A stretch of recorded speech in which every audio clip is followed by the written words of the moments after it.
right, guys. So James Gunn has come out and given us a bit of an update about Batman, the Brave, and the Bold. And the update is that there isn't really an update.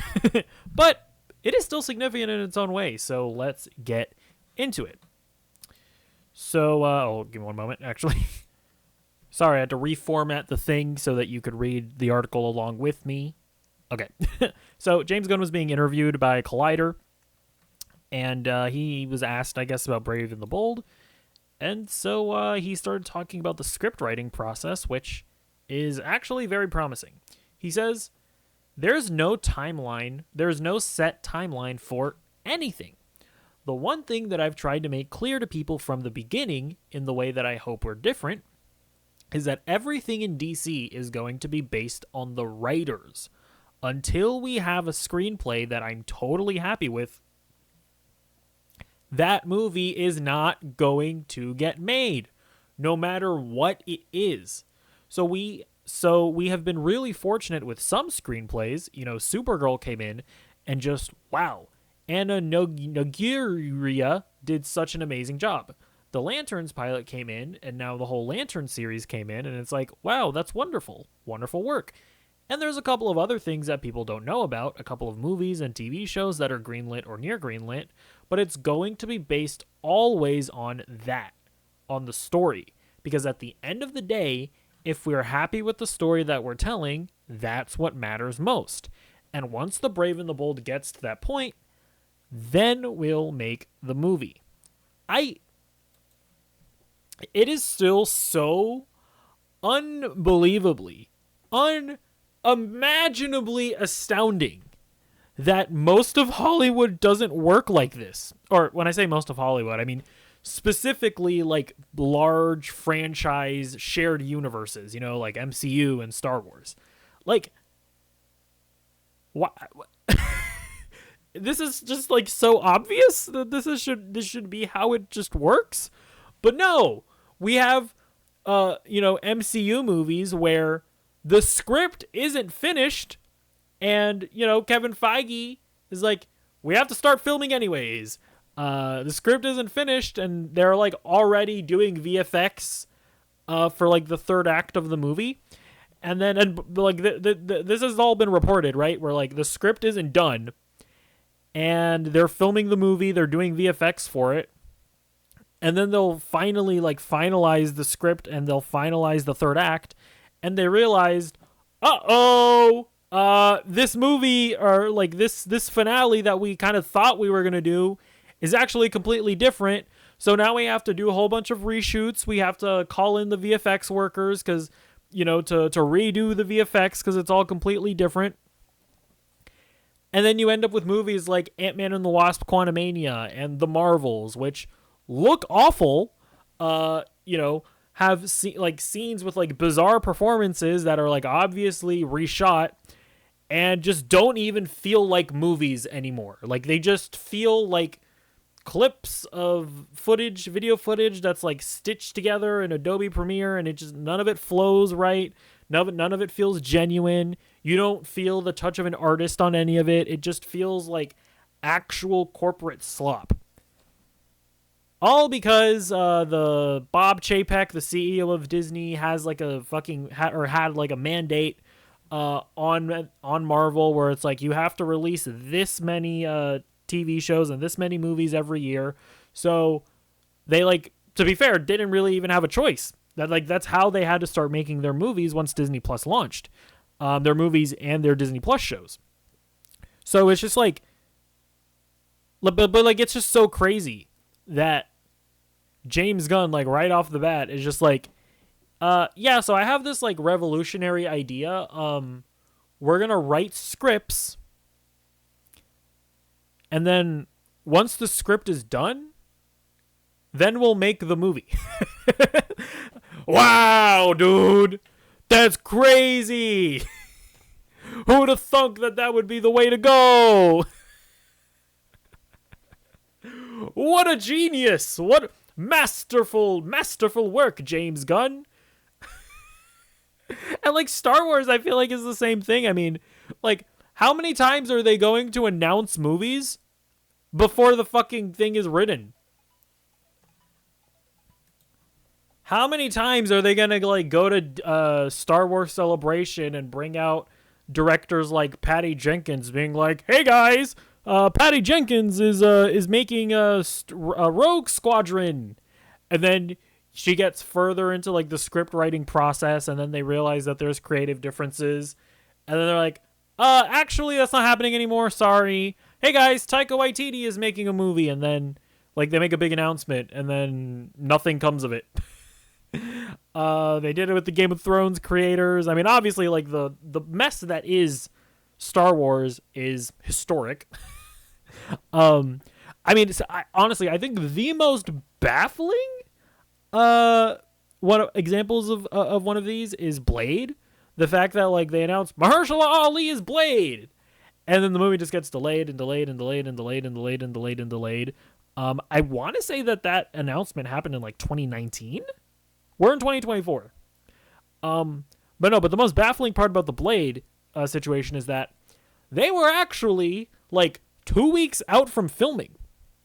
Like everything was set to go. They were going to film the movie. Kevin Feige decided to finally get around to reading the script, and he realized, oh, this is ass. We probably shouldn't film this. So they delayed it again. It's just insane to me. Now, to be fair, Marvel does seem to be getting better. Like that mandate that they have to like just make X amount of movies and TV shows every year. Like they don't have that mandate anymore.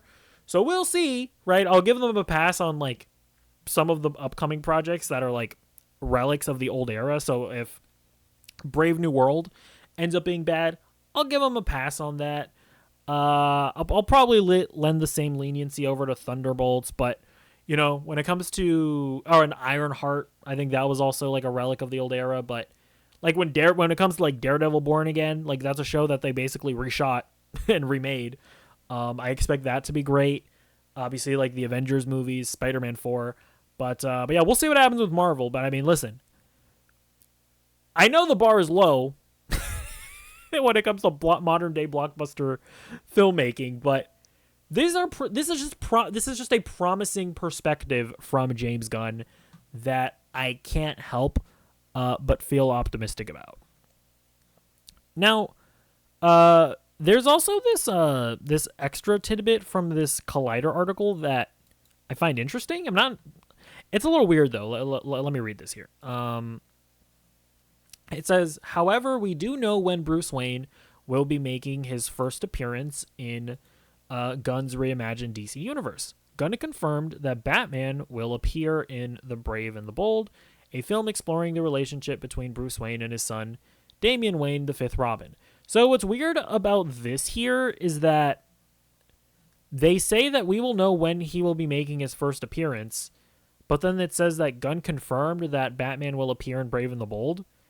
That sentence is not a confirmation that Batman, the Brave and the Bold will be the first appearance of Batman. They also don't provide a quote of James Gunn saying that. So I just want to point out, right, that they're saying, right, it feels like they're saying that James Gunn told them that Brave and the Bold is going to be the first appearance of the DCU Batman. But I also do just want to point out that it's technically not what is written out explicitly. So that part is a little weird. But so we'll see. We'll see if James Gunn ends up confirming that somewhere else. But I mean, listen, there are still things to worry about in regards to this Flash movie, the Batman, the Brave and the Bold. Namely, the fact that it is inevitably going to be compared to what Matt Reeves is currently cooking up with the Batman and the Penguin and his whole epic Batman crime saga. Stupid name, but you can't argue with the results with the Batman and the Penguin. So it's inevitably going to be compared to that. And I mentioned The Flash earlier because it's being directed by Andy Muschietti, who was the director of The Flash. You know, The Flash was poo-poo caca, not very good. But, you know, he's also directed the It movie, movies, which, you know, I like the first one. I never saw the second one. I think he's also directed some other like horror stuff in the past. So I don't know that we can necessarily, you know, say that he's not capable of making a good Batman movie just based on The Flash. You know, The Flash is also like another, just one of those projects that was in development hell for so long that it's like, I don't know that I can blame the guy who finally managed to get it out when like there were so many cooks in that kitchen. It's like, can I really like solely put the blame on Andy Muschietti? Honestly, no. Like I just don't think I can. It's like, it's kind of like how I don't necessarily blame like J.J. Abrams for The Rise of Skywalker, when undoubtedly that movie went through so many directors, so many scripts, so many rewrites. Like, he's the guy that managed to get that last film out. So I don't know that I can necessarily blame directors when it comes to movies like that. So, but at the end of the day, right? Like, the only thing that we can say for certain is that the guy that made The Flash is directing the next Batman movie, and that's inherently worrying. So that is one thing. But I mean, man, the fact that James Gunn is not going to make a movie until he's satisfied with the script, it just is encouraging, because while it's still possible for a director to fuck up a good script, it's a lot less likely. So we shall see what comes of the DCU. I think they've started off incredibly strong with the Penguin. Now, obviously, that's a show that was like written before James Gunn started, or before James Gunn took over the reins of DC Studios, but it was filming it like when he took over. And it's one of those things where you obviously can't give credit to James Gunn for making the show, but I do think he deserves credit for not fucking it up. Like, like there have been examples of studios and studio executives meddling with projects and messing them up.